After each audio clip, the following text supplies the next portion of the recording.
Dans ce temps de conquête, Dieu suscite des voix claires, affermies, puissantes dans la parole et profondes dans la révélation. Aujourd'hui, nous accueillons un homme dont les ministères est un puits de sagesse et une puissance, un enseignant aiguisé, un révélateur de mystères, l'évêque Michel Ambroué. Pasteur responsable de l'église centrale des ministères Christ révélé aux nations et directeur régional de la zone 1 au Gabon, il est une autorité spirituelle respectée à la pensée percutante et à la prédication pénétrante. Formé aux prestigieuses institutions, d'abord au Christ for the Nation Institute et ensuite à Oral Roberts University. Il incarne un ministère équilibré entre la profondeur théologique et la démonstration de puissance. Écrivain, enseignant, prophète, il est un véritable canal du surnaturel au service de la volonté parfaite du Christ. Marié à la révérende Karel Ambroué, ils forment un tandem ministériel au service du royaume avec leurs 3 enfants. Préparez vos esprits. Dieu veut aujourd'hui élargir votre intelligence spirituelle pour vous faire conquérir par la révélation. Voici votre coach du jour. Sous vos applaudissements, accueillons chaleureusement l'évêque Michel Ambroué.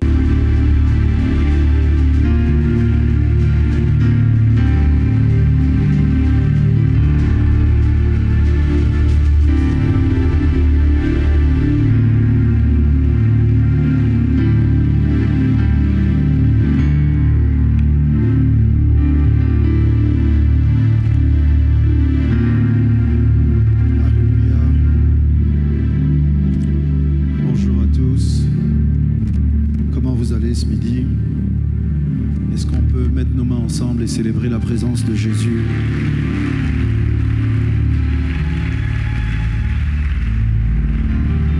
Yes, Lord. Yes, Lord. Yes, Lord. Encore une fois, nous voulons bénir Dieu pour la vie du patriarche, le Papa Sébastien Oufounou. Est-ce qu'on peut mettre nos mains ensemble et bénir Dieu pour le don qu'il est, absent de corps mais présent d'esprit. Nous bénissons Dieu pour la vie de maman Sophie. Merci d'être là. Merci pour ton amour. Merci pour ton cœur de mère. J'aimerais qu'on bénisse Dieu pour mon frère et ami, le révérend Gaylord Lukama, l'hôte, le visionnaire de cette plateforme. Merci pour le don, merci pour la confiance. Nous mettons nos mains ensemble pour tous les hommes de Dieu. L'évêque Samuel Adé qui vient de nous bénir. Le général, l'apôtre Patrick Yave, l'apôtre Daniel, le prophète Joe Grace, le docteur Silas, I forgot somebody.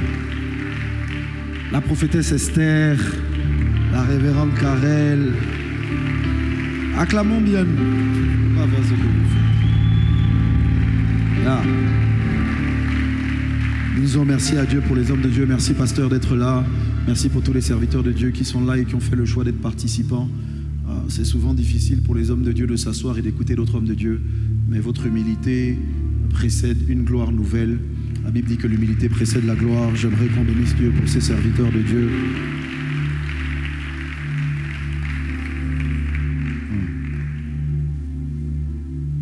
Tu sais satisfaire un cœur qui te cherche, un cœur qui te cherche.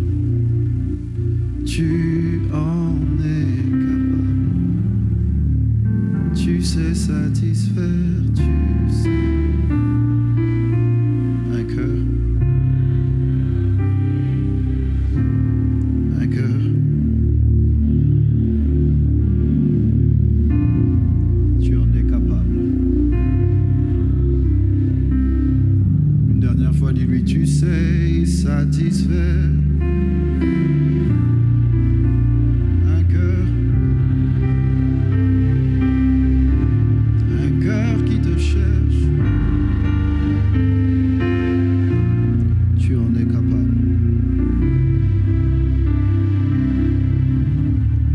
Seconde et cherche Dieu avec ton cœur. Dieu va faire des choses.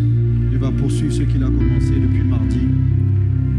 Il y a un mot, il y a un message, il y a une mesure de grâce pour quelqu'un. Prends quelques secondes et parle à Dieu.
debout. Genèse 31, on lira du verset 38 au verset 42.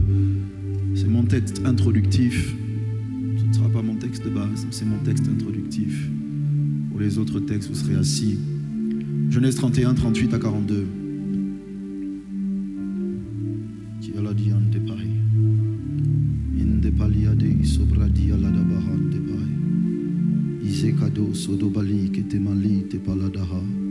Genèse 31, 38 à 42.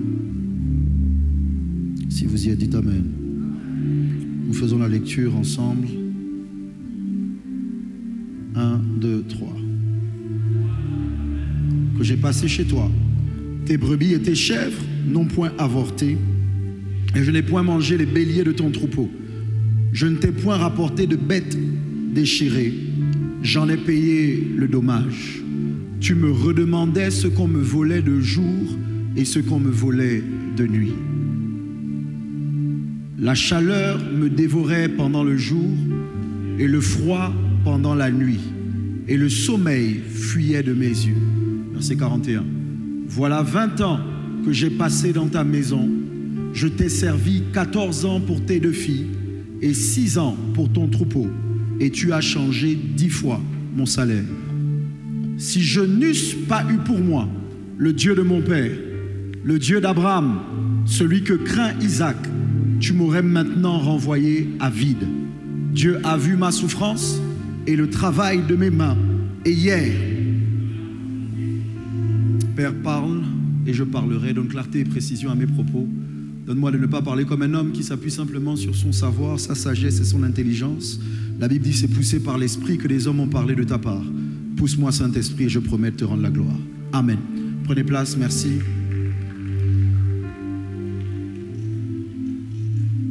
Conscient de la responsabilité qui nous a été confiée par l'hôte et le visionnaire de ces moments, je veux dire que ma réunion, cette réunion, toutes les plateformes, toutes les réunions qu'on a eues depuis mardi sont prophétiques, hautement prophétiques. Mais ce matin, je viens sous mandat, comme l'a dit l'évêque Adé. Si nous sommes venus vêtus de noir, ce qui est sûr, c'est que nous sommes là pour tuer.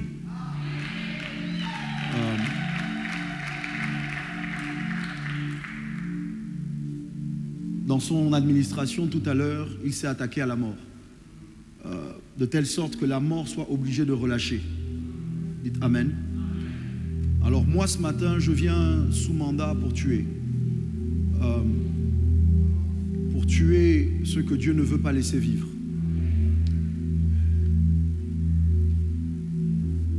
Je rappelle que ma mission, c'est le renversement des obstacles à la conquête. Par la grâce de Dieu, je veux la terminer aujourd'hui dans cette saison. Le texte que vous avez lu, je vais prêcher dessus en mettant l'emphase sur cette déclaration « Si je n'eusse pas eu pour moi le Dieu de mon Père ». En expliquant qu'en réalité, le fait d'être sous couverture spirituelle, d'appartenir à une famille spirituelle, d'être fils d'un être humain, pas juste de Dieu, mais d'un homme sur la terre, garantit la victoire sur la terre dans certains combats. Si Jésus, fils de Dieu, a eu besoin de devenir le fils de Joseph, c'est parce que le trône de David, ce n'est pas pour les fils de Dieu. Le trône de David, c'est pour les fils des hommes. Ça veut dire que tu ne peux pas juste être fils de Dieu, tu dois être fils d'homme.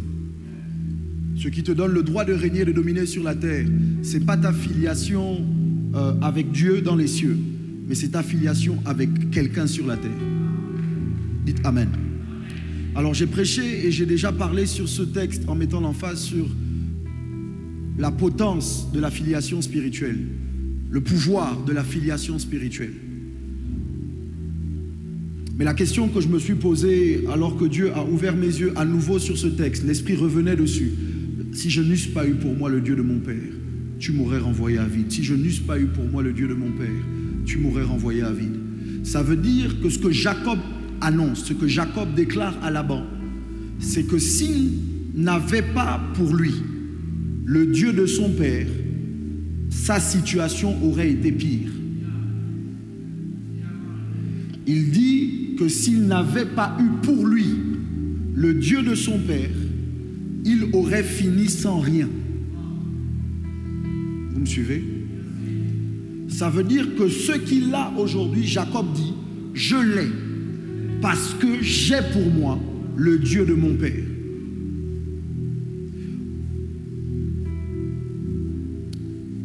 La question que je me suis posée et avec laquelle je vais introduire mes propos, c'est si Jacob a évité le pire en ayant eu pour lui le Dieu de son père, est-ce que ce que Jacob vit ou a vécu est le meilleur en ayant eu pour lui le Dieu de son père?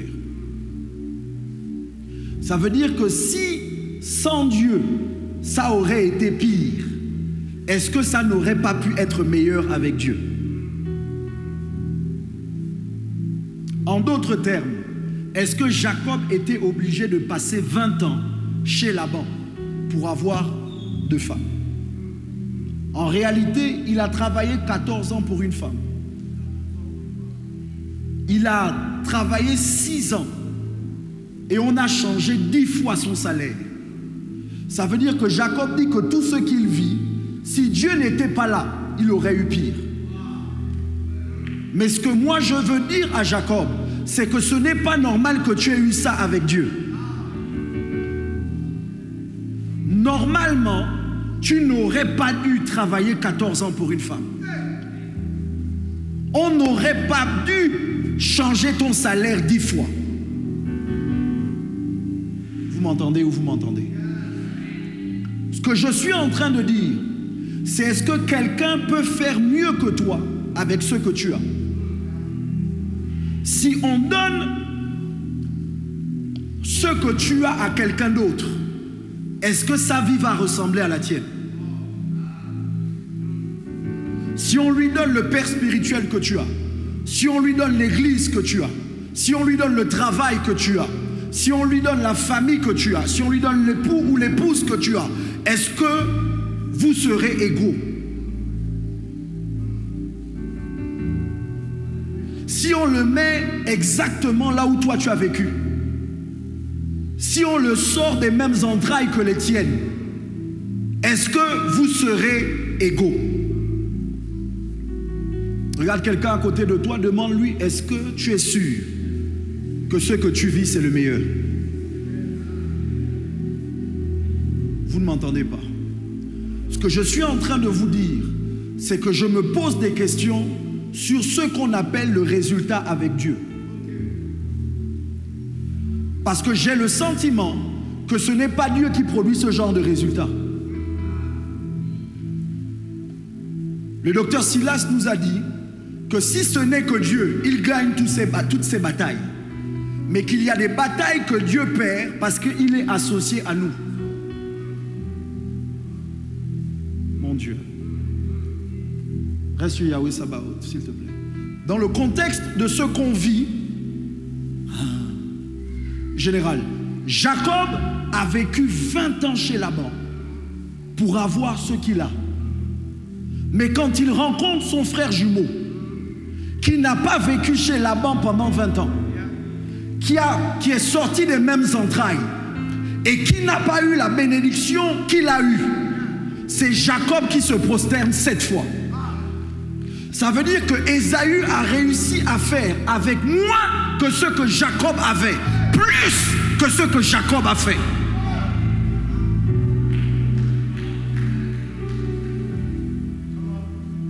Ésaü a réussi à emmener l'homme qui a pris la bénédiction qui lui revenait, à se prosterner devant lui, pas une fois, pas 2 fois, pas 3 fois, pas 4 fois. Écoutez, le chiffre 7, c'est le chiffre de l'accomplissement. Le chiffre 7, c'est le chiffre de la perfection. Le chiffre 7, c'est le chiffre de Dieu. Ça veut dire que si Jacob a fléchi les genoux 7 fois devant Ésaü, jamais plus il ne se relèvera devant Ésaü. Jacob lui-même dit, j'ai regardé ta face comme on regarde la face de Dieu.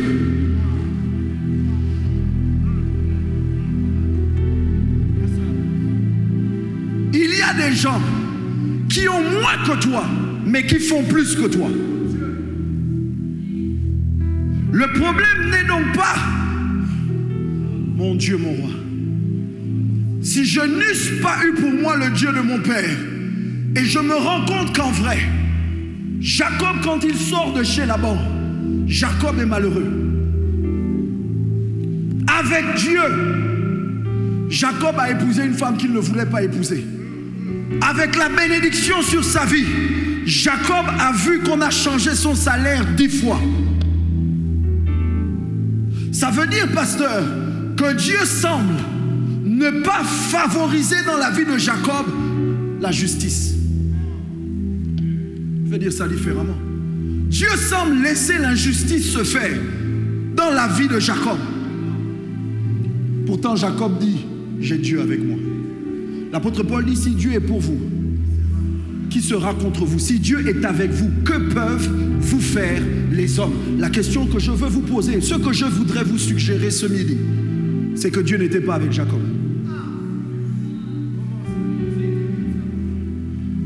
Je voudrais vous suggérer que ce que Jacob dit, il le dit parce qu'il croit que parce que son père l'a béni, Dieu est avec lui.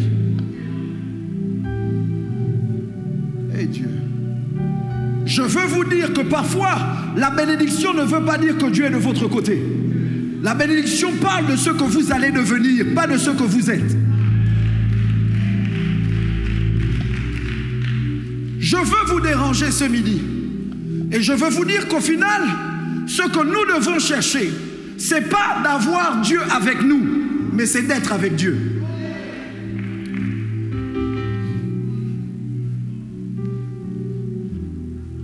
Quand Jacob entend dire, Dieu vous aime, quand Jacob entend dire que Ésaü va le retrouver, que Ésaü vient à sa rencontre, mon révérend, Jacob prend peur. Comment tu fais pour être béni de Dieu et d'avoir peur de celui qui n'a pas eu la bénédiction que tu as eue? Jacob prend peur, écoutez-moi s'il vous plaît. 20 ans plus tard, son passé le rattrape. Un passé qu'il n'a pas traité, un passé qu'il n'a pas réglé. 20 ans après, Jacob se retrouve à devoir faire face à son passé. Je prie le Dieu des cieux que le passé ne rattrape pas ton futur. C'est ton amen qui est trop faible. Je prie le Dieu des cieux que rien dans ton passé ne vienne te faire trembler dans ton présent. Je lève ma main droite, je décrète et je déclare, il n'y aura aucun cadavre qui viendra te faire peur dans ton présent.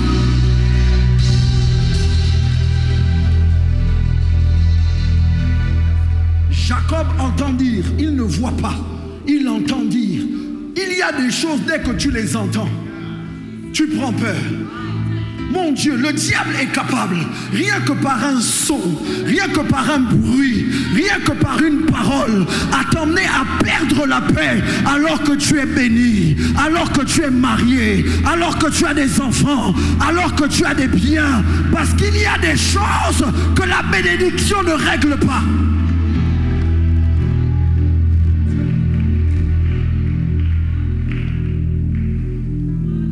Ce que je veux vous dire, c'est qu'en fait, Dieu n'était pas avec Jacob. Dieu était contre Jacob. L'obstacle, le dernier obstacle dont je veux parler durant cette saison, qu'il faut savoir renverser, c'est Dieu lui-même. Comment fais-tu pour conquérir quand Dieu se met en obstacle à ta conquête? Comment fais-tu pour conquérir? Josué, comment fais-tu pour aller prendre Haï? Quand ce n'est pas Akan en réalité qui vous fait perdre, c'est Dieu qui dit, je ne pars plus avec vous. Emmenez l'arche si vous voulez, mais l'arche ce n'est pas moi. C'est juste une représentation. Vous pouvez avoir ma représentation mais ne pas m'avoir, parce que je ne suis pas une représentation. Je suis le Dieu des cieux, je suis le créateur du ciel et de la terre. Aucune maison ne peut me contenir. Je ne peux pas vivre dans une maison faite d'hommes.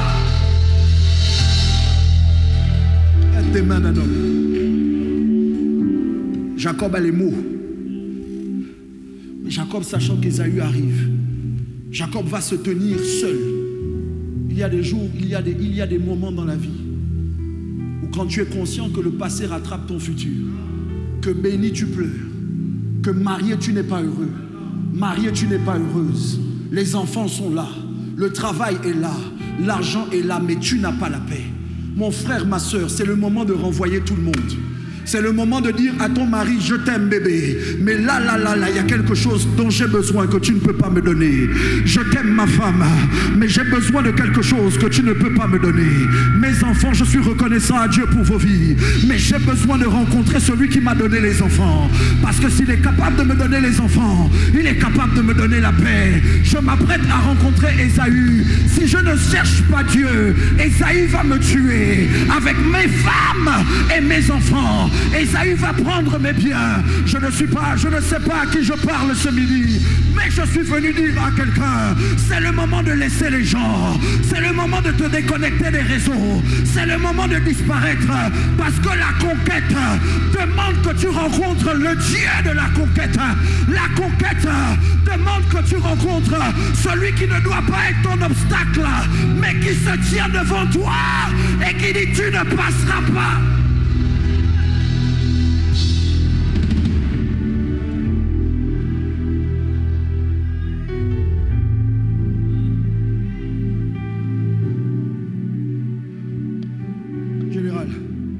La Bible dit que Jacob se trouva seul et un homme lutta avec lui. Ça veut dire que même quand quelqu'un est seul, il y a quand même quelqu'un qui lutte avec lui. C'est pas parce que tu ne vois personne qu'il n'y a personne. C'est pas parce que tu ne vois personne qu'il n'y a personne. Si tu sens une résistance, c'est qu'il y a quelqu'un. Si tu sens un blocage, c'est qu'il y a quelqu'un. Si tu fais tout ce que tu sais faire, mais que ça ne produit pas les résultats, c'est qu'il y a quelqu'un. Il y a un homme, oh mon Dieu, il y a quelqu'un qui lutte avec toi.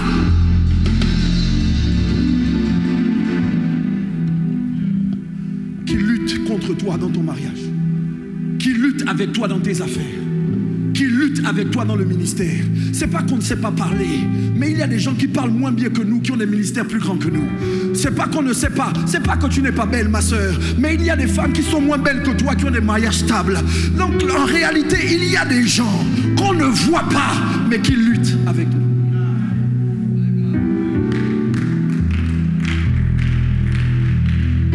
Qu'est-ce qu'ils ont que tu n'as pas?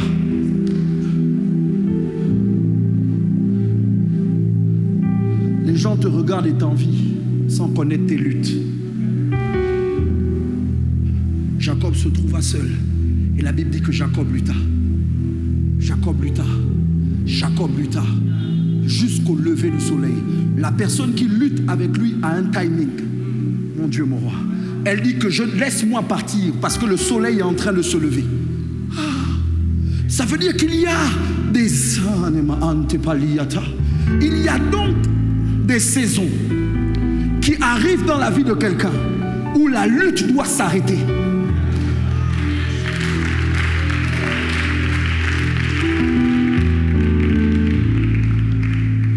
Quand Jacob se retrouve à Bethel et que Jacob oint le monument, Jacob s'endort parce que le soleil s'était couché.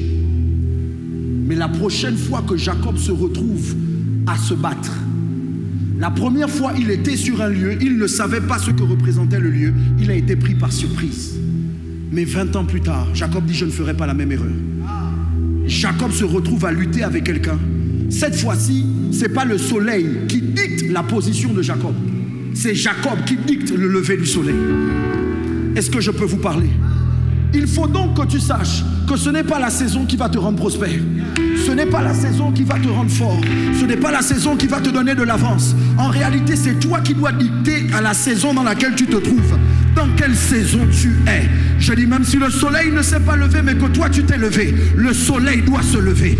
Je dis même si on dit ce n'est pas le moment pour te marier, parce que toi tu es prêt, le mariage doit venir. Même si on dit ce n'est pas le moment de prospérer, ou ce n'est pas le lieu où on prospère, pas à Lumumbashi, pas au Okatanga, parce que toi tu es prêt à prospérer. Je dis même là où les gens ne prospèrent pas, toi tu vas prospérer. C'est ton amen qui ne vient pas jusqu'à moi.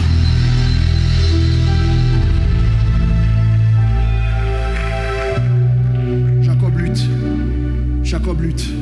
La personne dit laisse-moi partir, laisse-moi partir, laisse-moi partir. I won't let you go unless you bless me. Mon Dieu. Mais Jacob, tu es béni. Mais Jacob, tu es béni. Tu es béni, Jacob. Ton père t'a béni. Mais Jacob, que dis-tu? La bénédiction que tu as, est-ce que tu ne l'as pas? Et je pose la question à Jacob et Jacob me révèle. Il me dit, Michel, en fait, c'est pas ma bénédiction que j'ai. Quand on m'a béni, on m'a appelé Ésaü. Donc la vie que je vis n'est pas la mienne. C'est la vie d'Ésaü.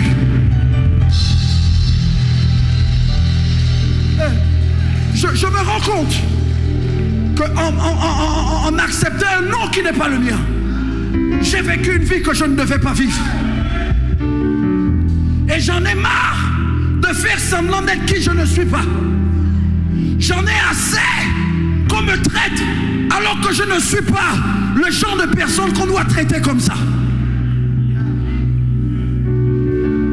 Tu sais qui tu es, général. Tu sais qui tu es, révérend. Mais sauf que les gens te traitent comme si tu étais quelqu'un d'autre.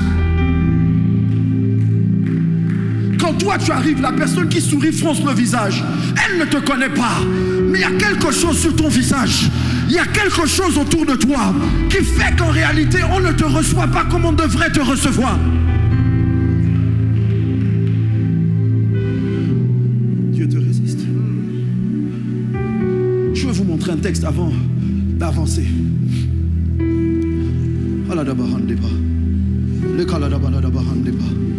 Radike de baladagada, mante pariade, lakada la baladagada, minte paladagade, rade baladagada la baya, ila baladabaya la baya. Quand je vois Jacob par terre devant Ésaü, vos Bibles disent que normalement, on dit de Jacob, tes frères se prosterneront devant toi. Mais sauf que Ésaü ne se prosterne pas. Il y a un texte qu'on aime citer qui me dérange profondément. J'ai dû le relire pour le comprendre. Voici comment on le cite. 1 chasse 1000, 2. Et si vous ne m'encouragez pas, j'arrête. Parce que vraiment, 1 chasse 1000 et 2 chasses.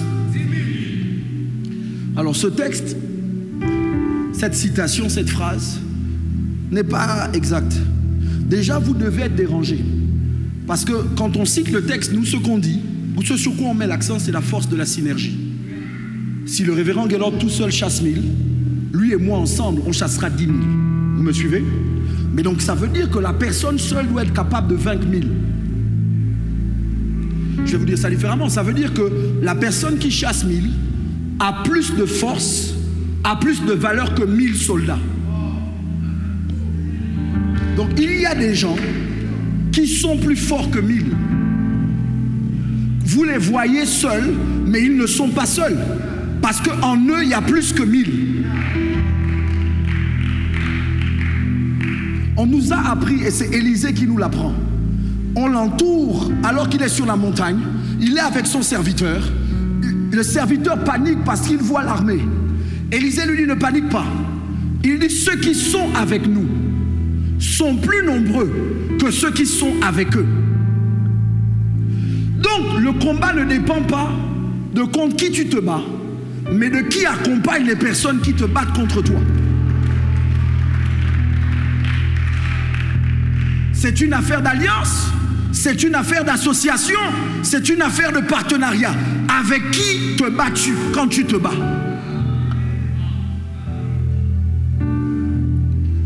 Mettez Deutéronome 32, je pense. 32, 30. Je vais vous montrer quelque chose.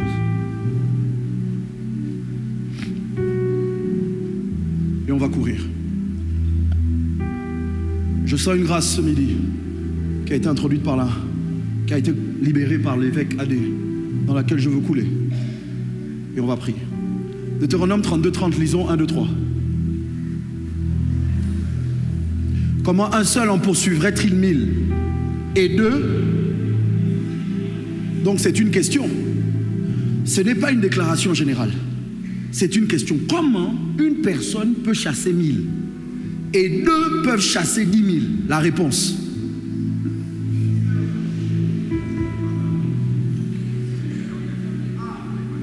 Écoutez-moi bien. Donc, cette phrase ne s'adresse même pas à nos ennemis. Cette phrase s'adresse à nous. Cette phrase dit que quand nos adversaires, un de nos adversaires arrive à mettre 1000 d'entre nous en fuite, 2 de nos adversaires arrivent à poursuivre 10 000 d'entre nous, c'est que Dieu nous a livrés. Parce que leur nombre ne peut pas, ils ne peuvent pas nous battre tout seuls. Tout seuls, ils ne peuvent pas nous battre. Mets la suite du verset, s'il te plaît. Leur rocher n'est pas comme notre rocher. Avance. Car leur rocher n'est pas comme notre rocher. Nos ennemis en sont juges. Écoutez-moi bien. Ça veut dire que ceux avec lesquels tes ennemis t'attaquent n'ont pas de poids face au Dieu qui normalement doit être avec toi. Leur rocher n'est pas comme ton rocher. Donc quand tu perds, tu ne perds jamais à cause de leur rocher. Quand tu perds une bataille, tu la perds toujours à cause de ton rocher. C'est que ton rocher t'a livré. C'est que l'Éternel te résiste. Dans la conquête, si tu ne t'assures pas de ne pas avoir Dieu comme obstacle, même ceux qui ne devraient pas parler sur toi parleront. Même ceux qui ne devraient pas réussir à te battre te battront. Même les combats les plus faciles, tu ne les remporteras pas parce que Dieu est devenu ton obstacle. Quand je dis ça, je pense à ton travail, je pense à tes affaires, je pense à tes relations. Il y a une volonté à vous faire tourner en rond, vous. Je ne vous connais pas. Mais je vous vois tourner en rond, financièrement. Je vois le diable vous attaquer et provoquer une instabilité financière et relationnelle. Mais sauf que le problème, ce n'est pas le diable, parce que le diable sera toujours contre vous. Le diable sera toujours contre nous. Le problème, normalement, c'est que si Dieu est avec toi, qui peut être contre toi? Donc il y a quelque chose, il y a une raison pour laquelle Dieu vous résiste. Asseyez-vous, Dieu vous résiste. Et là, je me rends compte, pasteur, que quand Jacob reste seul, et que Jacob commence à parler, on va lui reposer la question que son père lui avait posée. Quel est ton nom? La dernière fois qu'on t'a demandé ça, tu as refusé de donner ton nom. Pour une bénédiction, tu as pris le nom de quelqu'un d'autre. Tu as pris l'identité de quelqu'un d'autre. Écoute-moi bien, en prenant l'identité de quelqu'un, tu prends ses combats. En voulant t'asseoir sur un fauteuil qui n'est pas le tien, tu prends les combats du trône. Pour la première fois, Jacob va assumer qui il est. Je suis un voleur. Je suis un tripatouilleur. Je suis Jacob. Et vos Bibles disent que l'homme va lui dire, tu ne t'appelleras plus Jacob. Tu t'appelleras Israël. Quand Dieu te résiste, c'est parce qu'il n'aime pas le nom que tu t'es donné. Dieu te résiste parce qu'il n'aime pas l'identité que tu as prise. Dieu te résiste parce qu'il n'aime pas ce que tu es devenu. Il résiste à cette version de toi qu'il ne reconnaît pas.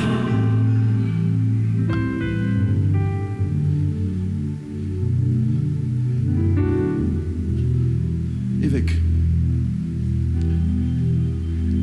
qui es-tu, mon fils? Je suis Ésaü.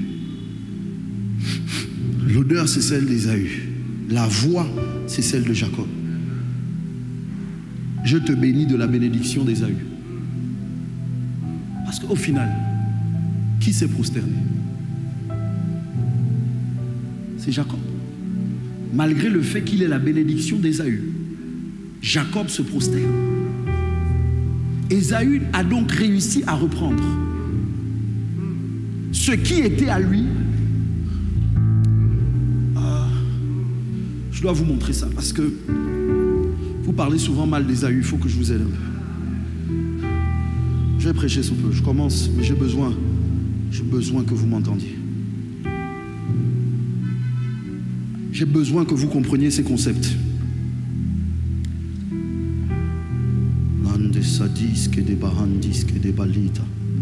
Mettez Genèse 27.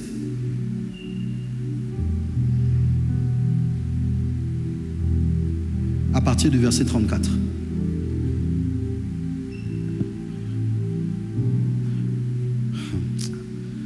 Saint-Esprit, aide-moi. Yahweh, Sabaoth. Lisons 1, 2, 3.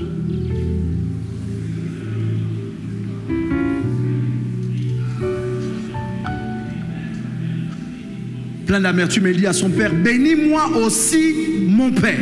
La suite.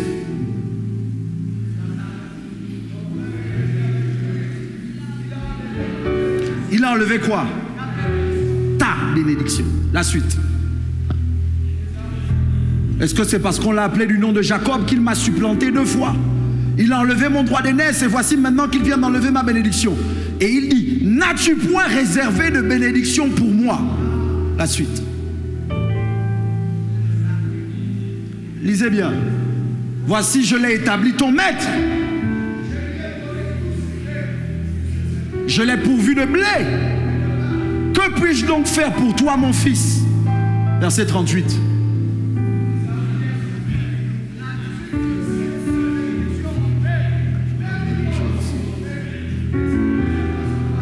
Verset 39.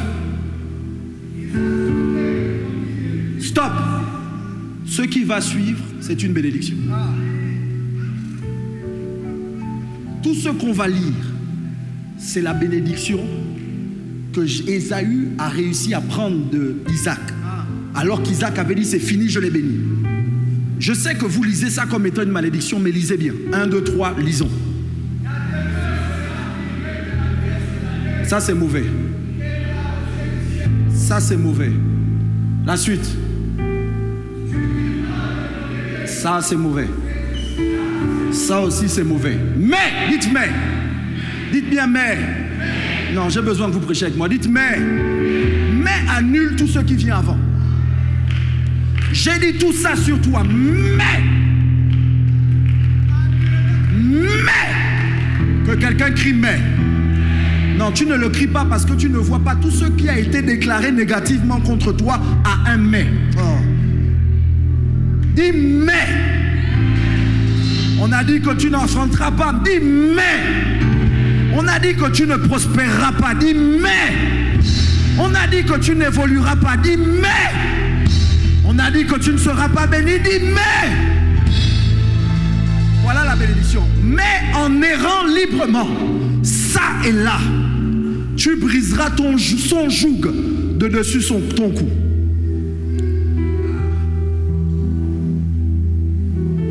Vous n'entendez pas. Ah, Saint-Esprit, aide-moi à leur dire ça. Je vais vous montrer. Les Ésaü dont je parle, et j'ai besoin de vous montrer ça pour que vous compreniez comment on agit quand Dieu se met en obstacle à notre conquête. Kalite balite palaha. Mande pradi alereba.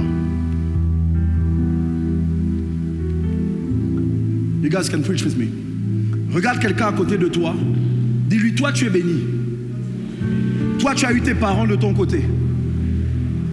Mais Ésaü, son petit frère ou son frère jumeau vole sa bénédiction 2 fois. Switch. Jouez autre chose, mais restez en mineur. Sa mère complote contre lui pour sa bénédiction. Son père se fait tromper par son frère et le bénit. Mais ce qui m'énerve le plus, c'est que Dieu dit, j'ai haï Ésaü. Tout ce qu'Ésaü vit est la conséquence de la haine de Dieu contre lui. Quand les hommes ne t'aiment pas, tu peux aller vers Dieu. Mais quand c'est Dieu qui ne t'aime pas, vers qui vas-tu? Quand les hommes ferment une porte, Dieu peut l'ouvrir. Mais vos Bibles disent, quand Dieu ferme, personne n'ouvre. Mon problème avec vous, c'est que vous me dites qu'Ésaü a été haï de Dieu à cause du fait qu'il était charnel et qu'il ait vendu son droit d'aînesse. Mais l'apôtre Paul dit en Romains, il faut qu'on lise parce que je ne veux pas que vous me fassiez confiance. Romains 9, et je vais prêcher bientôt et on va prier. Romains 9, 10. Je suis en train d'aider quelqu'un. Je te garantis, à la fin de cette réunion, tu ne resteras pas qui tu es. Romains 9, 10. Lisons 1, 2, 3. Et de plus, il en fut ainsi de Rebecca, qui conçut du seul Isaac notre père. Verset 11. Car quoique les enfants, lisez,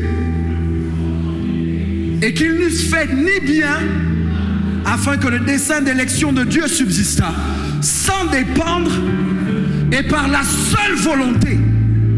Verset 12. Il fut dit à Rebecca, selon qu'il est écrit,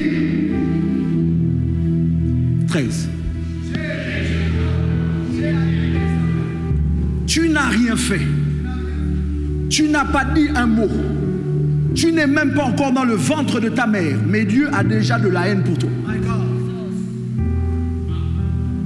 Quand il rentre dans le ventre, Dieu parle à Rebecca parce qu'il y a des bagarres à l'intérieur de ses entrailles.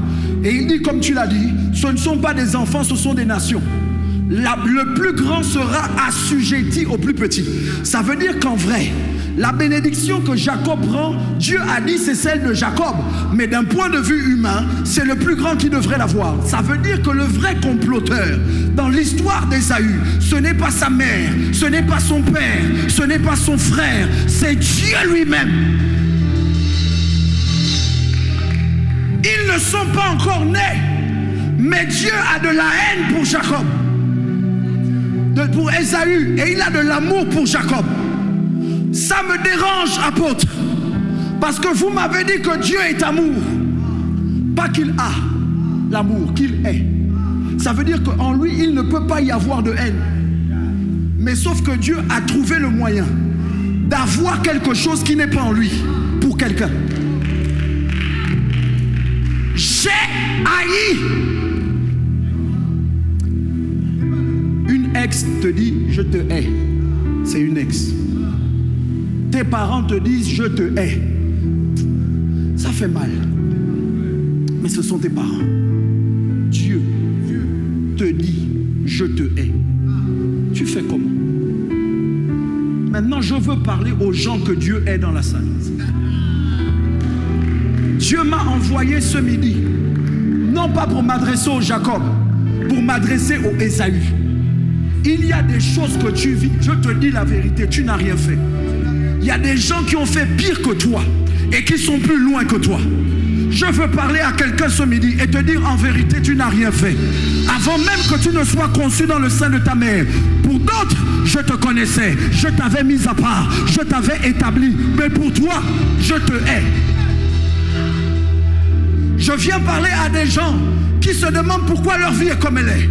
Je dis c'est parce que Dieu est ton obstacle à la conquête.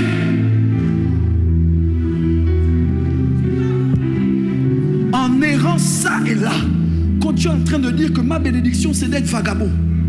Le vagabondage n'est pas une bénédiction, les amis.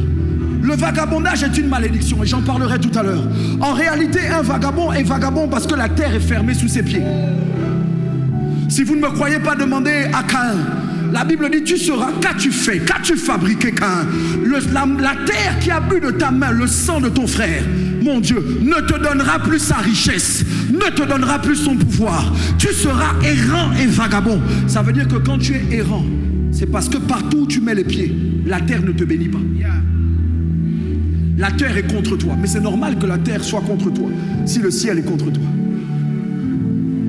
Et je me suis posé la question, mon révérend.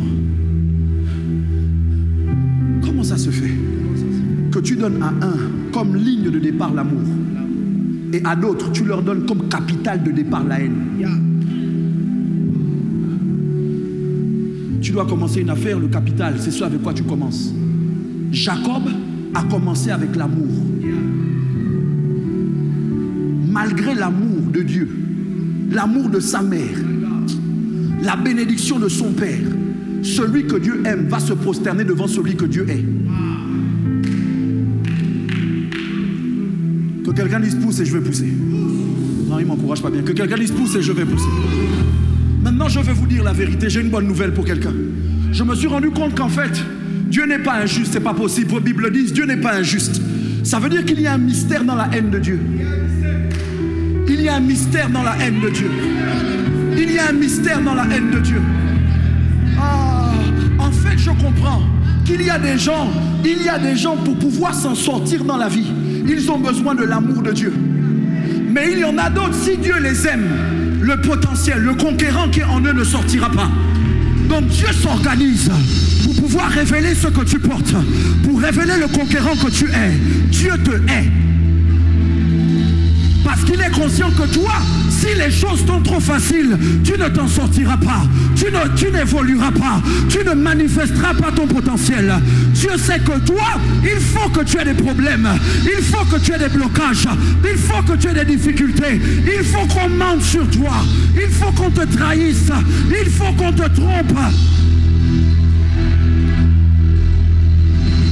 C'est pour ça que tu es le général. Tout le monde ne peut pas être Patrick Yave. Parce que ce qu'il faut pour devenir Patrick Yave, c'est la haine. Ce qu'il faut pour devenir Patrick Yave, c'est les problèmes, ce sont les larmes. Ce qu'il faut pour devenir Patrick Yave, c'est sentir l'odeur de la mort. Ce qu'il faut pour devenir Patrick Yave, ce n'est pas l'amour de Dieu, c'est la haine de Dieu.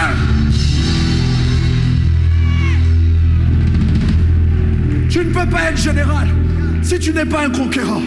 Mais tu ne peux pas être un conquérant si les choses sont trop faciles pour toi. Les enfants qui dilapident les biens de leurs parents sont ceux qui ne connaissent pas la souffrance. Sont ceux qui ne connaissent pas la sueur. Sont ceux qui ne saignent pas. Mais ceux qui savent ce que c'est que de pleurer, de travailler. Je dis, ils sont capables de garder une bénédiction et d'en faire une bénédiction transgénérationnelle. Qu'est-ce que tu dis, évêque? Je suis venu dire à quelqu'un ce matin, Dieu t'a tellement aimé qu'il t'a haï. Dieu savait que pour être qui tu dois être, tu ne pouvais pas dépendre de l'amour. Parce que dans cette vie-ci, Dieu avait vu que toi, on ne va pas t'aimer. Mais Dieu a dit, mon fils, je t'envoie sur la terre. Malgré le fait que tu ne seras pas aimé, tu vas conquérir.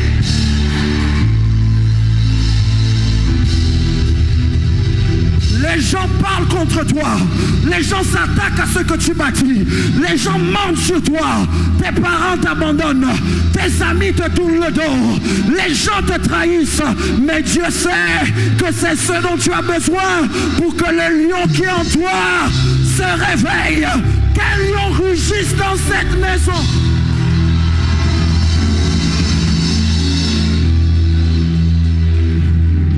Il y a des gens qui ne connaîtront jamais le divorce. Gloire à Dieu pour eux.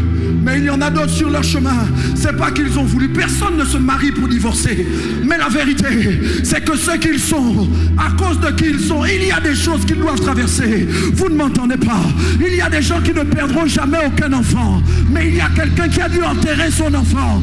Quand elle a vécu ça, la lionne s'est réveillée. Plus jamais la mort ne prendra un de mes enfants.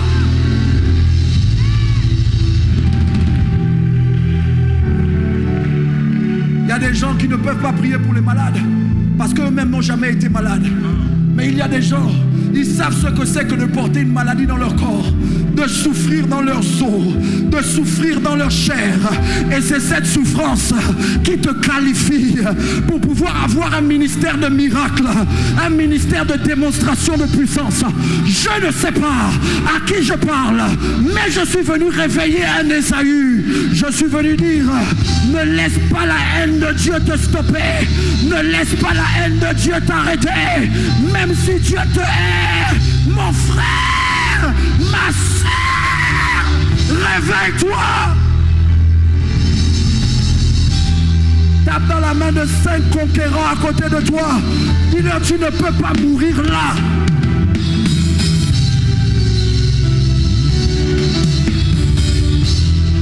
Oh, où sont On met Ésaü dans la salle.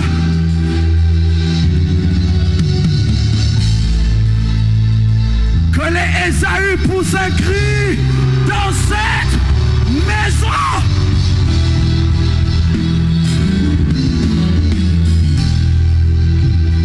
Après tout, le seul talon qui peut écraser la tête du serpent, c'est le talon que le serpent a mordu. Tu ne peux pas écraser la tête de ceux qui ne t'a jamais mordu. Qu'est-ce que tu dis, évêque? Oh, mon Dieu, mon roi. Les cicatrices ne sont pas des choses dont on doit avoir honte. Les cicatrices sont la preuve de ce qu'on a traversé. Oh, vous ne m'entendez pas. Jésus apparaît parmi les disciples. Pierre dit, si c'est vraiment toi, non Jean, si c'est vraiment toi, je veux mettre ma main dans tes trous. Je veux voir les cicatrices. Jésus ressuscité avec un nouveau corps à d'anciennes cicatrices. Parce que c'est ça qui le qualifie à être notre sauveur. Toi, tu veux que Dieu enlève les cicatrices. Mon frère, ma soeur, je dis Dieu va les garder. Parce que quand Dieu va tellement... Oh non, vous ne m'entendez pas. Jacob se prosterne. Quand Ésaü est debout devant Jacob, Jacob ne reconnaît pas Ésaü. Il reconnaît Dieu. Ça veut dire que Dieu est capable de changer quelqu'un qu'on ne bénit pas. Quelqu'un qu'on hait en lui-même. Ce n'est pas sur la face de Jacob qu'on voit Dieu. C'est sur la face de celui que Dieu est. Mais les cicatrices sont là pour dire que tu n'as pas commencé comme ça. Tu viens de quelque part. Bouscule 2-3 personnes à côté de toi. Dis-leur, ne change pas tes cicatrices. Ne perds pas tes cicatrices. Regarde comment ton voisin te parle. On dirait qu'il n'a rien vécu. On dirait qu'elle n'a rien vécu. Cherche quelqu'un à côté de toi qui vient de quelque part. Cherche quelqu'un à côté de toi qui a traversé le feu, mais le feu ne l'a pas consumé. Qui est passé par les eaux, mais les eaux ne l'ont pas submergé. Qui a marché dans la vallée de l'ombre de la mort, mais la mort ne l'a pas tué. Je ne sais pas à qui je parle, mais Dieu m'envoie dire à quelqu'un sous le son de ma voix: la mort ne te tuera pas. Le feu ne te tuera pas. L'eau ne te tuera pas. La haine ne te tuera pas. Les problèmes ne te tueront pas. Donne-moi un cri de triomphe. Je lève ma main droite. Je décrète et je déclare que quelle que soit la haine des hommes, tu termineras avec la face de Dieu sur ton visage. Oh, c'est ton amen qui est trop faible. C'est ton amen qui ne vient pas jusqu'à l'autel. Je suis venu réveiller un conquérant. Je suis venu dire à un conquérant: Dieu ne hait que ce qu'il veut. Dieu ne hait que ce dont il veut faire des représentants.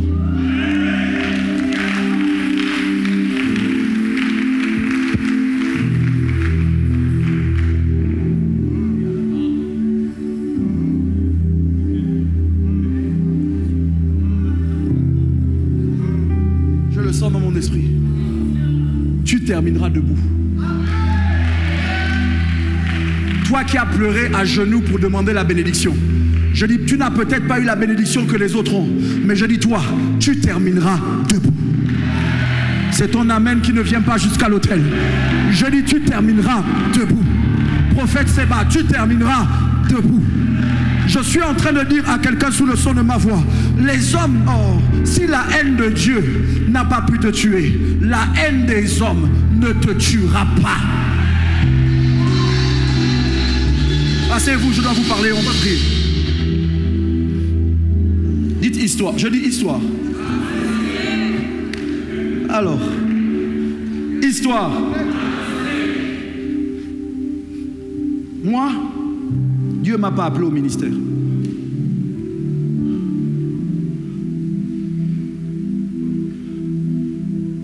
Je pars de l'église catholique, pas parce que je suis spirituel, mais parce que je suis un adolescent qui s'ennuie.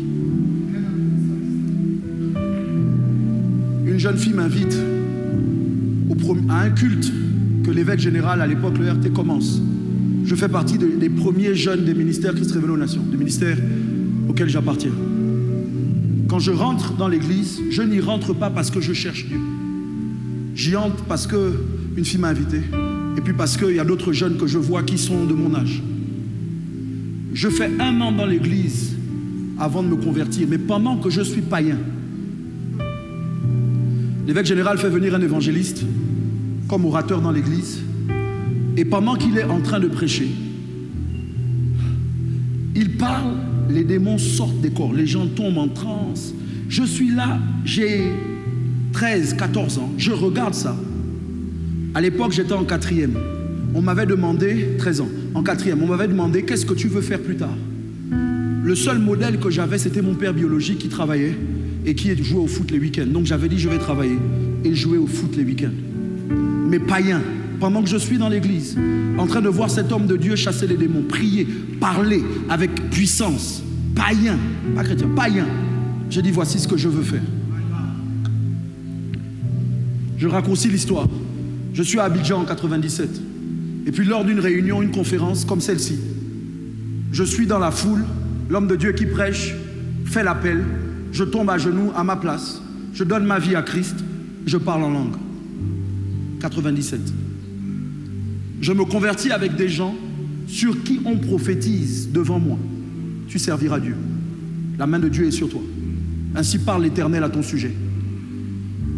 À chaque fois qu'on arrive chez moi, si on est dans une file et que le prophète doit prier pour tout le monde, il commence ici, il prophétise, tu seras, tu seras, tu seras, tu seras. Quand il arrive chez moi, Dieu te bénisse.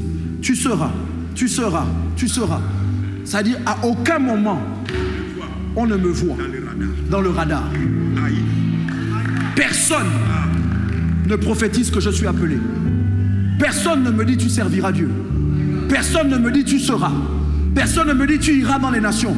Dans mes propres rêves, je ne me vois pas prêcher. Dans mes propres rêves, je ne vois pas de croisade. Il n'y a rien qui me parle. Rien ne me dit Michel, tu es un prédicateur. 98. Je suis à nouveau à Abidjan. Je suis sur la terrasse et je suis frustré. Je me sens haï de Dieu. Je ne me sens pas privilégié. Je ne comprends pas. Apôtre, un homme de Dieu prie pour les gens. C'est une réunion de jeunes.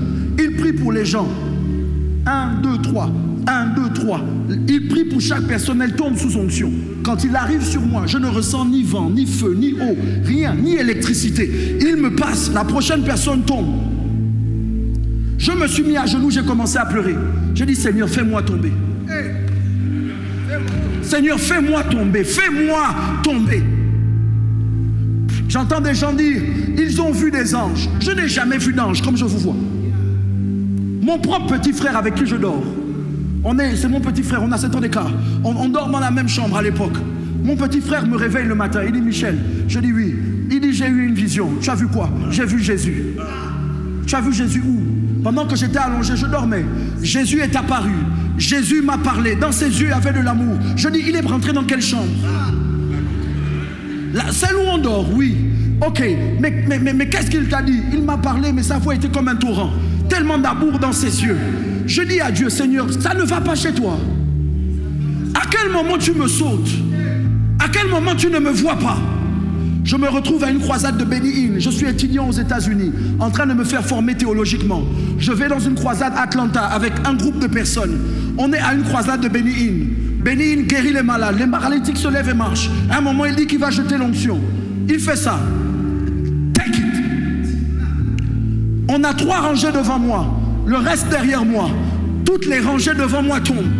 On arrive, il a demandé qu'on s'attrape les bras. Toutes les personnes dont je tiens les bras, nous, on reste debout. Le vent nous passe. Tous les gens derrière nous tombent. Je suis resté debout, j'ai dit, Seigneur, qu'est-ce que tu attends de moi? Appelle-moi. Dieu ne m'a pas appelé. Je vous dis la vérité. Je me suis retrouvé devant la Bible parce qu'aucune prophétie, aucun prophète, aucun rêve, aucune vision. J'ai pris ma Bible. J'ai ouvert ma Bible. Donc j'ai fermé ma Bible, j'ai prié. J'ai dit, Seigneur, appelle-moi au ministère. J'ouvre la Bible. Je tombe sur un passage en Jérémie qui dit, et moi pour t'obéir. Je n'ai pas refusé d'être pasteur. Ça ne me plaît pas. Je ferme la Bible. Les pasteurs souffrent. Les pasteurs, souvent, ils souffrent avec les brebis. Ils sont en train de souffrir et ça ne m'intéresse pas. J'ai dit, Seigneur, je ne veux pas le pastorat. Appelle-moi à nouveau. J'ouvre la Bible à nouveau. Je tombe sur un passage qui parle des prophètes. J'ai dit, voilà, je suis appelé. C'est comme ça que moi, je suis rentré dans l'appel. Je vais vous dire la vérité. Moi, Dieu ne m'a pas appelé. Dieu ne m'a pas cherché. C'est moi qui l'ai cherché. Je sais que c'est dans vos Bibles. C'est pas vous qui m'avez choisi. Mais pour moi, là, il sait. Que moi-même, mais je veux vous dire quelque chose. Tous les gens, apôtres, tous les gens avec lesquels j'ai évolué, qui ont reçu les prophéties, ne sont plus dans le ministère.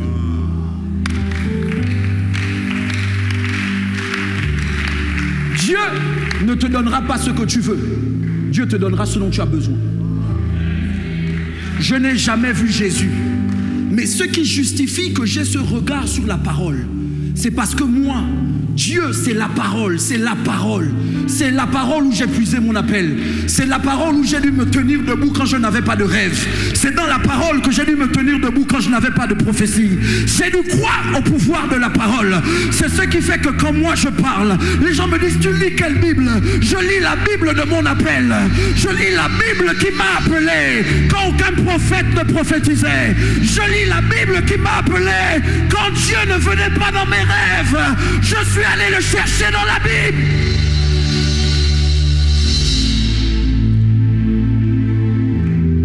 Tu te plains que toi on ne t'appelle pas. Mon frère, quand on ne t'appelle pas, appelle-toi toi-même. Ma soeur, quand on ne t'appelle pas, appelle-toi toi-même. Je dois prier. Mais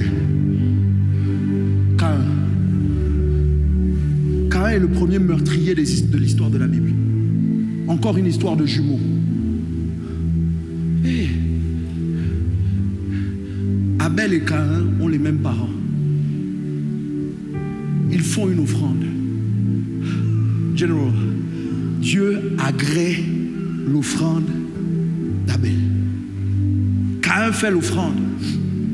Dieu n'agrée pas l'offrande de Caïn. Je sais ce que Caïn a ressenti. Il a ressenti la haine de Dieu. Il ne tue pas son frère parce qu'il n'aime pas son frère. Il tue son frère parce qu'il se sent haï de Dieu. Et il voit son frère être aimé de Dieu. Si tu ne traites pas cette situation, tu risques de devenir un meurtrier. La jalousie et l'envie vont t'emmener à vouloir ce que l'autre a parce que tu ne sais pas ce que tu as.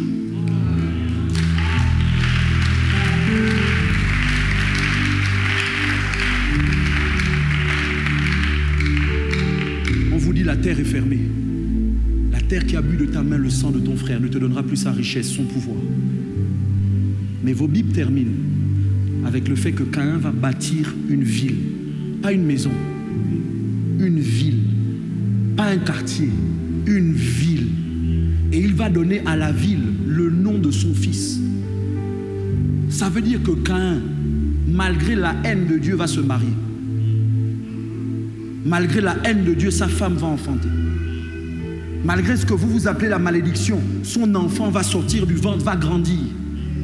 Comme héritage, il ne laisse pas une maison, il laisse une ville. Comment toi qui es aimé de Dieu, tu n'arrives pas à construire une bicoque? Un taudis. Tu dis Dieu t'aime, et c'est vrai, par Christ, il nous aime nous tous. Mais sauf que comment tu justifies ton absence de résultat? Je vais vous dire quelque chose, ne dites pas à Caïn et à Dieu que je vous ai dit. Je vais terminer, on va prier, ça va aider quelqu'un. Qu'est-ce qui fait que Dieu se mette en obstacle à quelqu'un? Il y a des personnes, quand Dieu vous résiste, la solution, soumettez-vous à Dieu. Ça veut dire qu'en réalité, Dieu vous demande de descendre. Jésus à Gethsémane, il prie. Il dit, Père, si c'est possible que cette coupe s'éloigne, ça c'est ma volonté, toutefois, pas la mienne mais la tienne. Jésus se soumet à la volonté de Dieu. Et j'ai découvert qu'en fait, quand Dieu résiste, viens, oui, viens. Quand Dieu résiste à quelqu'un, Jacques, je pense que c'est Jacques 4,6. Jacques. La Bible dit que Dieu fait grâce aux humbles. Vous connaissez le texte. Mais qu'est-ce qu'on dit avant? Dieu résiste aux orgueilleux. Mais qu'est-ce qu'on dit avant? Dieu accorde une grâce plus excellente. Voilà il accorde au contraire une grâce plus excellente. C'est pourquoi l'Écriture dit, Dieu résiste aux orgueilleux, mais il fait grâce. Maintenant, laissez-moi vous aider, je termine avec un. Dieu fait grâce à l'orgueilleux comme à l'humble. À l'humble qui s'abaisse, Dieu l'élève. À l'orgueilleux, Dieu lui résiste. Passe. Essaye de passer. Dieu bloque. Bouge, mon fou. Bouge. Dieu bloque. Ça, quand toi tu vis ça, tu dis Dieu ne t'aime pas. Dieu me hait. Mais je vais te dire la vérité. Si Dieu ne t'aimait pas, passe. Tu vas mourir. Demandez à Balaam. Pourquoi est-ce que l'âne ne suit pas la direction qu'il donne? C'est parce que l'âne voit un ange avec une épée nue à la main. Et l'âne il que s'il avance, il ne va pas, l'âne ne va pas mourir. Parce que l'ange n'est pas là pour tuer l'âne. L'ange est là pour tuer Balaam. L'âne n'est pas en train de chercher à sauver sa propre vie. L'âne ne suit pas la direction que Balaam lui donne parce qu'il veut sauver Balaam. Quand ton entreprise ne suit pas ta direction, c'est que ton entreprise a vu un ange. Quand ton foyer ne suit pas ta direction, c'est que le foyer a vu un ange. Donc pendant que toi tu dis que Dieu ne te hait, en réalité Dieu te résiste. Mais c'est ça la grâce que Dieu fait aux orgueilleux. C'est la résistance. Dieu te résiste parce qu'il ne veut pas que tu meurs. Dieu te résiste parce qu'il ne veut pas te perdre. Dieu te résiste parce qu'il veut te sauver la vie. Dieu te résiste parce qu'il veut que tu sois qui tu dois être. Merci.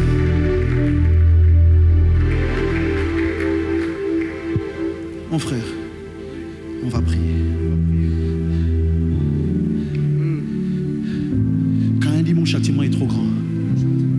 Celui qui va me trouver va me tuer. Donc Dieu exauce les prières des meurtriers. Apôtre. Ça veut dire que le meurtre, le sang, en fait Dieu n'exauce pas l'innocence. Dans l'innocence de Caïn. Ce qu'il exauce, c'est que Caïn comprend quelque chose. Le docteur Silas nous a dit que Caïn portait en lui des choses que Dieu ne voulait pas perdre. Mais. Tant qu'il y a la vie, tu peux changer de route. Dieu ne veut pas la mort du pécheur. Dieu veut que tout le monde se repente. Donc en fait, Dieu ne te garde pas en vie parce qu'il est d'accord sur le chemin que tu prends. Dieu te garde en vie parce qu'il veut te donner l'opportunité de prendre un autre chemin. Je termine. Parce que j'ai l'impression que je vous perds.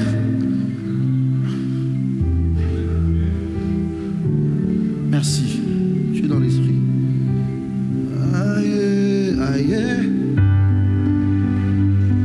Au lieu de dire Sabaoth défend ma cause, dis Sabaoth défend ta cause. Sabaoth, ta cause. Une dernière fois, dis aïe, aïe. Aïe. Sabaoth.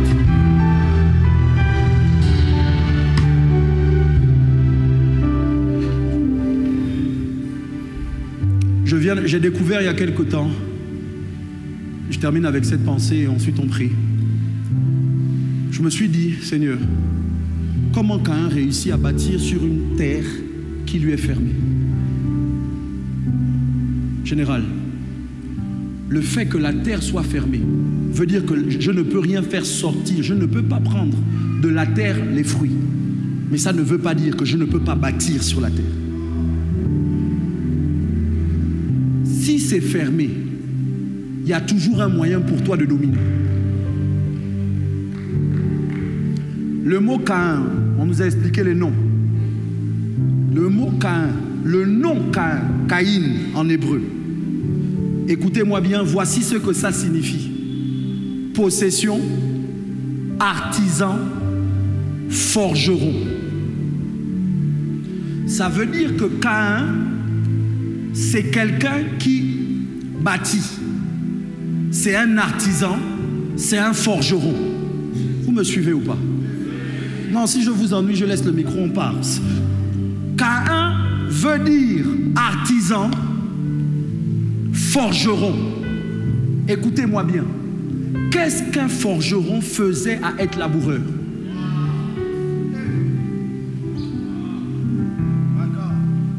Je voudrais vous suggérer que Dieu refuse son offrande, pas à cause de l'offrande, mais à cause de lui. Tu n'es pas un laboureur, tu es un bâtisseur. Mais parce que tu t'es laissé perdre, tu deviens ce que tu n'es pas. Donc, je refuse ton offrande. Je te résiste parce que tu n'es pas la personne que tu dois être. Ça veut dire quoi? Ça veut dire que Dieu ne se met pas en obstacle devant la version qu'il veut que tu sois. Il se met en obstacle devant la version que tu es et il sait que ça, c'est pas toi. Cette version de toi ne passera pas. Si tu dois passer, tu dois devenir qui tu es vraiment.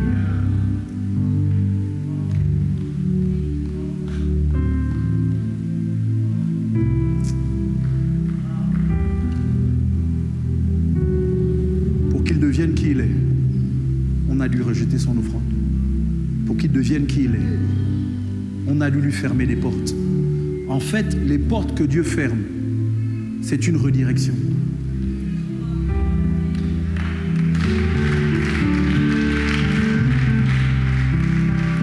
Les prières non exaucées, c'est parce que Dieu t'aime.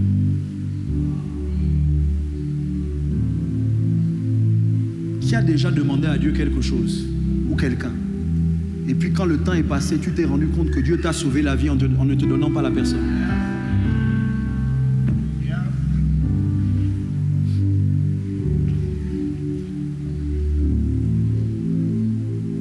On va prier. Mais avant qu'on ne prie, je veux que tu prennes 30 secondes pour dire merci à Dieu pour toutes les portes fermées. Pour toutes les fois où il t'a dit non.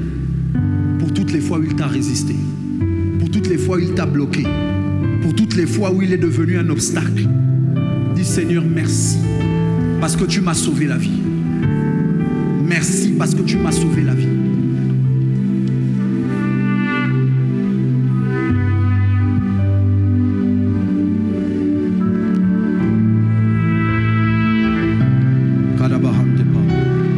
Prends quelques secondes et dis merci.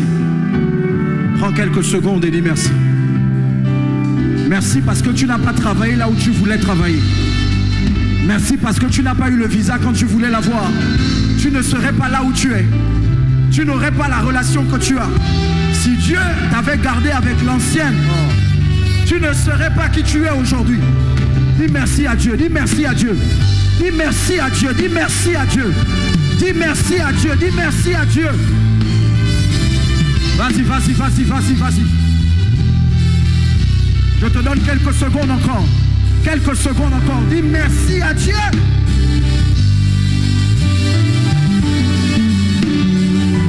Dis merci à Dieu. Mon temps est fini. Dis merci à Dieu. Dis merci à Dieu.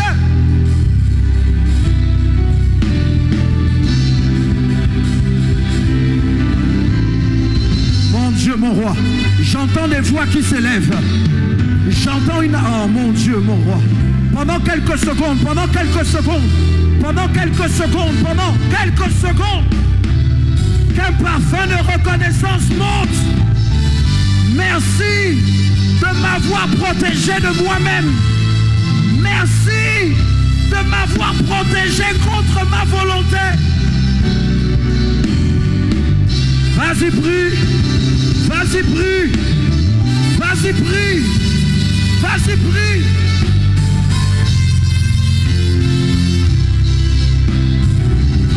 Encore quelques secondes. Encore quelques secondes. Encore quelques secondes. Quand Dieu te résiste, c'est pour te sauver la vie. Et c'est pour que tu deviennes qui tu es. Vas-y. Là-bas, là-bas, là-bas, là-bas, là-bas, là-bas.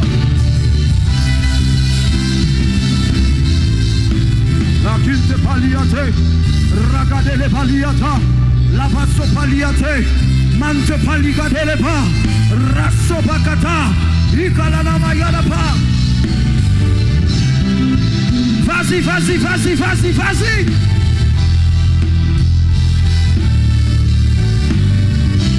Tu peux pousser un cri, tu peux te prosterner, tu peux t'agenouiller, tu peux pleurer, mais dis merci à Dieu parce qu'il t'a résisté. Dis merci à Dieu parce qu'il t'a sauvé. La kalebalica telebaliata, rakatele bayadapa, manto paliate de paliata, rakete paliate, manto paliata.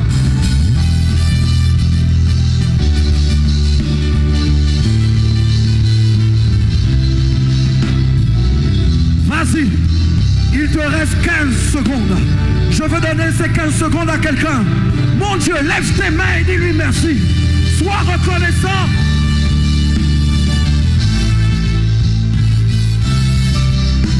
Yeah.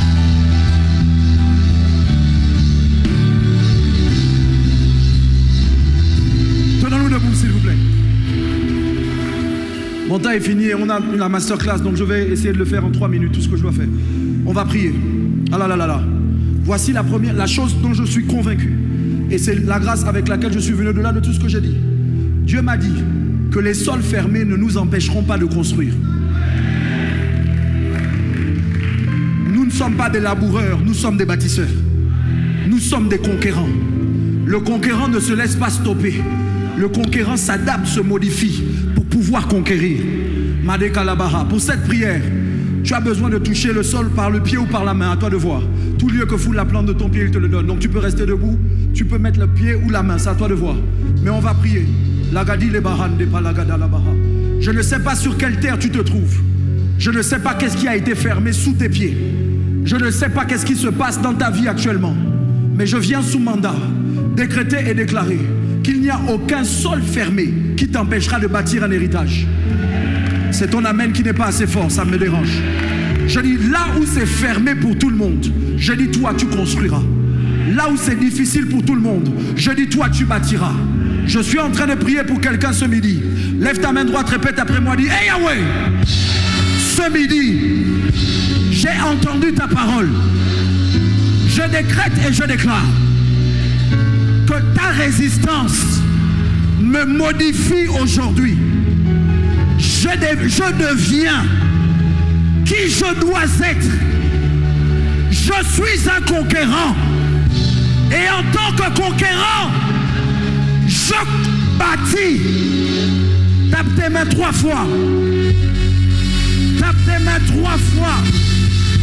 Dis, hey Yahweh, alors que je marche sur ce sol, tout lieu que foule la plante de mes pieds, je le prends en possession, en possession, en possession, en possession, en possession. Tape tes mains et marche. Possède ce que tu dois posséder.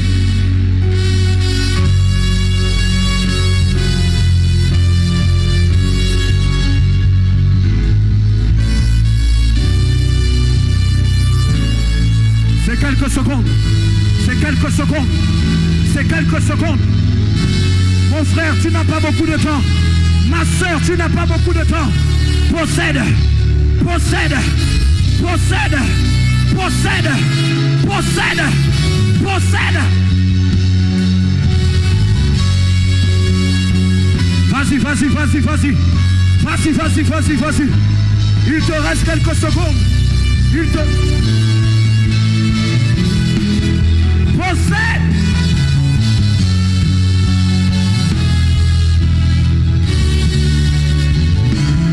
Vas-y, vas-y, vas-y, vas-y, vas-y. Il ne va lier ses barailles depuis. J'y pas la garder les bas. Rakate les bas. Mate pas la dabaya. Rakate les bas. Ikala na maya da pas. Les passo pas. Les passo pe. Mate pas. Les palas. Les palais. Les palas. Les palais. Les palas. Les palais. Les palas. Les palais. Possède. Au nom de...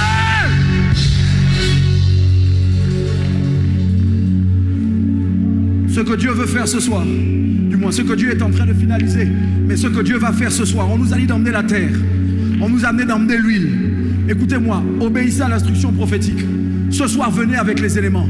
Le révérend Gaylord a donné les instructions. L'apôtre Patrick a donné les instructions. Ce soir, c'est notre soirée de possession. Ton amen m'énerve. Ton amen me dérange. Ton amen me trouble. Donne-moi un amen qui ressemble à ma déclaration.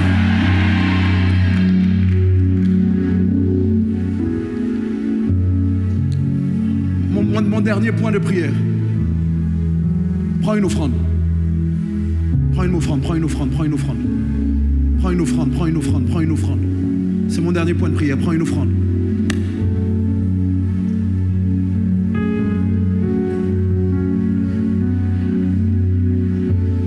Prends une offrande.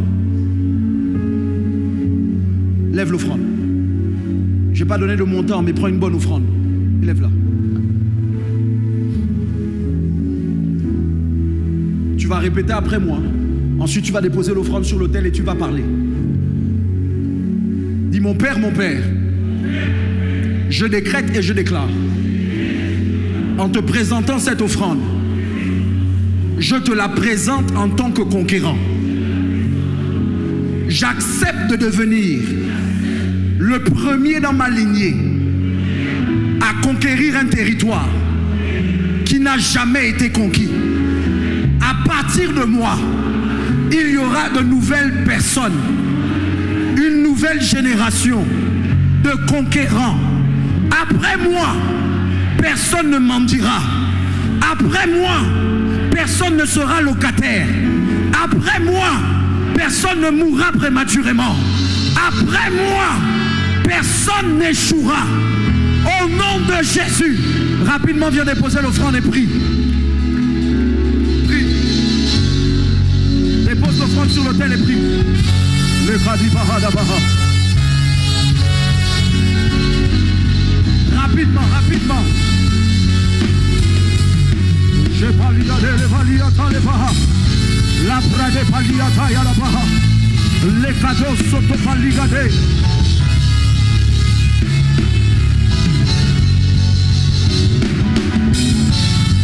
Vas-y, vas-y, vas-y, vas-y. Quand tu as déposé, prie et repars à ta place. Prie.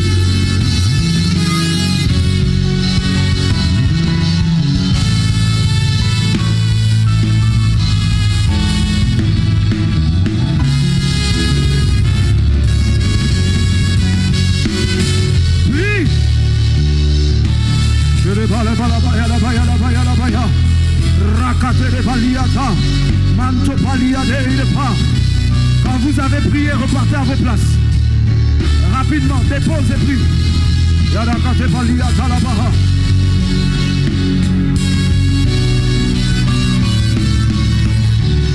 Vas-y.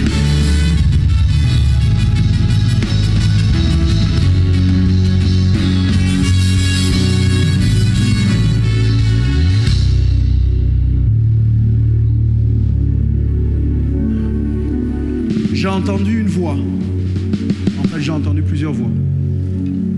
Restez debout, c'est fini. Mon temps est fini. Le révérend Gaylord doit venir. J'ai 3 personnes. Je ne vous connais pas, mais vous êtes là. Certainement en présentiel, d'autres en ligne. Dieu m'a parlé sur 2 personnes qui ont un projet dans l'immobilier. Je vois un immeuble sortir de terre. Et le sacrifice auquel Dieu vous appelle, c'est pour la construction. J'ai vu littéralement un immeuble. Je ne parle pas de quelqu'un qui veut juste construire sa maison. Je dis la personne veut construire, je ne sais pas si c'est comme un mall ou un endroit où il y aura différents locaux qui vont être mis en location pour la vente. Mais j'ai vu un immeuble sortir de terre. Et pendant que je parle de l'immeuble, je vois juste à côté un lavage de véhicules. Dieu me parle sur 3 personnes. Je ne tarderai pas. Je prends les enveloppes. Si vous ne venez pas rapidement, de toutes les façons, j'ai débordé, je rendrai le micro. Ce n'est pas une offrande, c'est un sacrifice.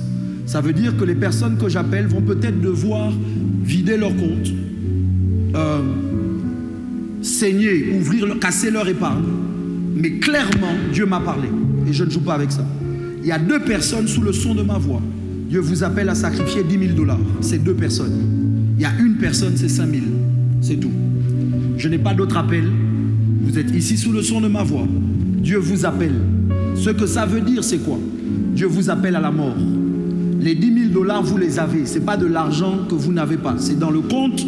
C'est dans le compte d'épargne. C'est quelque part. Je ne parle pas à tout le monde. Les 5 000 $, tu les as. Dieu me dit, shift, pour toi, c'est l'immobilier. Dans le domaine de l'immobilier, Dieu veut te donner des immeubles. Et il y a quelqu'un d'autre, c'est des véhicules. Et j'ai vu un lavage. Vous êtes là sous le son de ma voix. Venez prendre l'enveloppe. Je vous donne 60 secondes. À la fin, vous saurez que Dieu a parlé. Je sais, j'ai vu les personnes. Moi-même, j'ai vu. C'est juste que vous devez venir prendre. Il y a des gens, je pourrais parler au pasteur après, mais je veux que tu viennes prendre l'enveloppe. Il y a quelqu'un qui doit prendre 5 000. Il y a quelqu'un qui doit prendre 10 000. Il reste 30 secondes.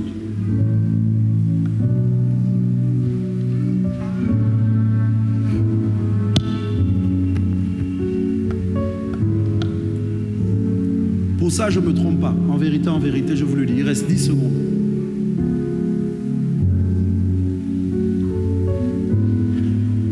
Cinq, 4, 3, 2, 1. Recevons le révérend Gaylord par des acclamations alors qu'on se tient.